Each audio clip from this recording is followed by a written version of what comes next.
La grosse question du soir, là, après l'élimination en demi-finale. Est-ce qu'on garde Didier Deschamps ou pas?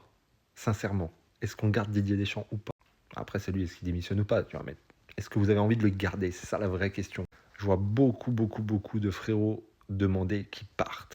Évidemment, on pense tous au même gars pour prendre le relais. C'est même pas le débat, là. Mais le bilan de Deschamps, en fait, il est là depuis 2012. On a joué quoi? On a joué 2 finales de Coupe du Monde, on en a gagné une, et une finale d'Euro et une demi-finale d'Euro. Et à côté de ça, on gagne la Nation League. Évidemment, le bilan, il parle pour lui. Évidemment, c'est le plus grand sélectionneur de l'histoire de l'équipe de France, automatiquement.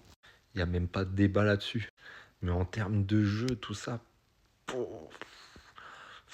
c'est frustrant parce que tu vois, tu as une génération de malades. Enfin, même, on a eu plusieurs superbes générations depuis 2012. Le bilan, il parle pour lui, bien sûr. Mais imagine avec une équipe qui jouait en plus du beau football, on se serait encore plus régalé.